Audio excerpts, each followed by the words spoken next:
He says they appear to be making the rings. This is one of the rings inside. I think this is a B ring. Bertrand says he thought they were probably making the rings. I said, Norman, you ever consider the possibility they may be mining the rings? Because I think the rings are probably rich in nutrients, minerals probably. And an incredibly advanced civilization, I think, would work out some system of mining those rings for all the minerals that are up there and utilizing them. Because space is filled with wealth, energies of all kinds. They never have to dig another hole in the ground like we do down here.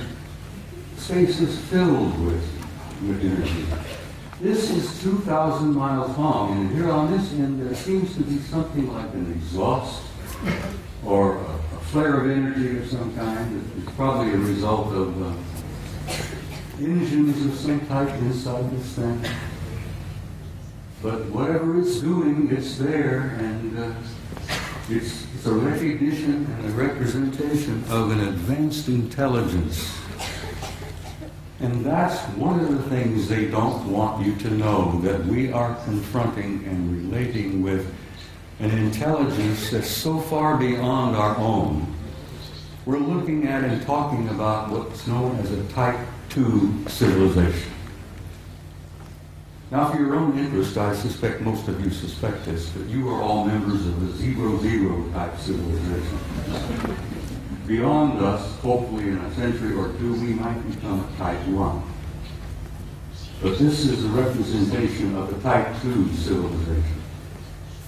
And Michio Kaku, the famous Japanese-American physicist in New York, has put out this concept about Type 0, 1, 2, 3, and 4 of the kind of advanced cultures and civilizations we will probably meet out there. Well, in probably meet out there, we've already met them. They're here. They're in our midst. So, I think I brought about 15 or 20 of these pictures, but I simply had no time. I don't have the time to show them all.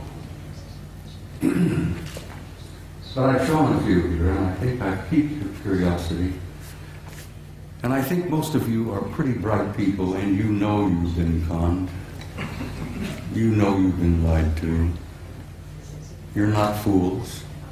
And I think you know who you are and why you're here and where you're going.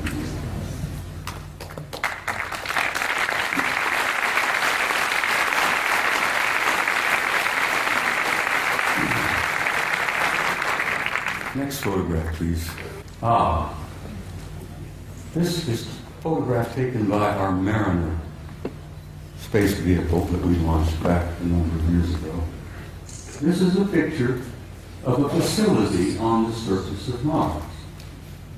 Now, this facility is located on the equator, and it's on the surface. And those of us who studied it, we discuss it with each other, we call it the airport. And I said, this is the parking lot. This is the administration building here. This is the main terminal here. And I imagine it's a pretty busy facility, you know, ships coming and going. But it's not an airport, it's very likely a spaceport. It's on the surface and it's on the equator of Mars. And if you're ever interested in launching a vehicle from a planet, you put it on the equator and you take advantage of the rotation of the planet to assist in the launching of your vehicle.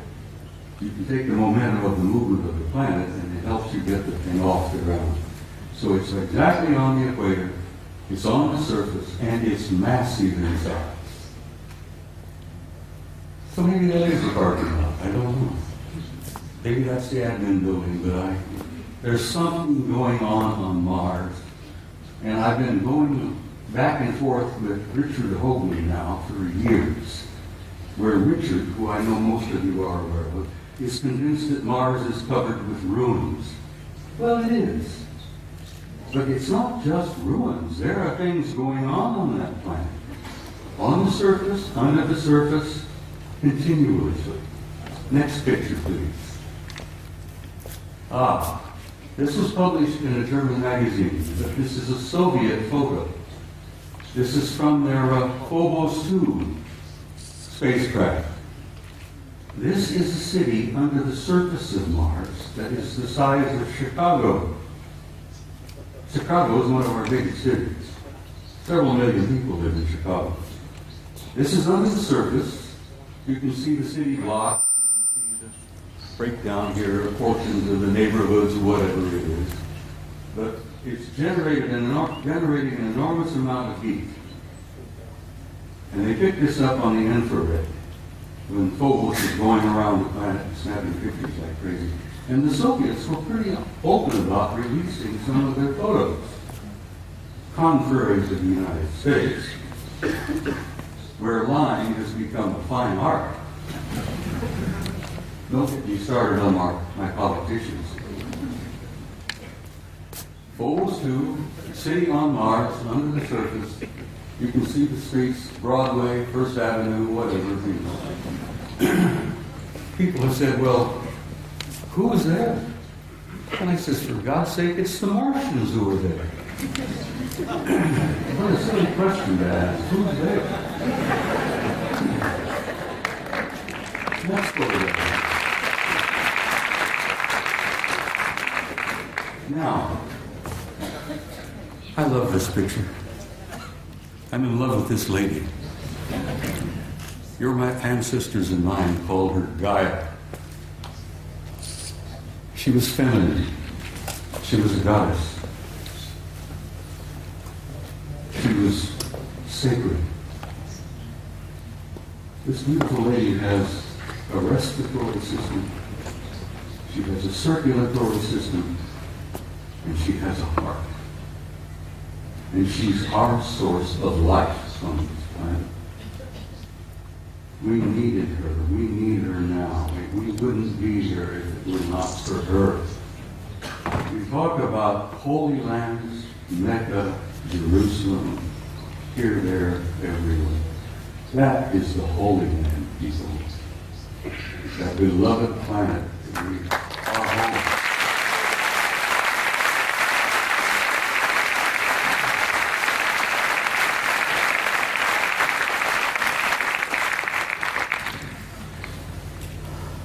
Next picture, please.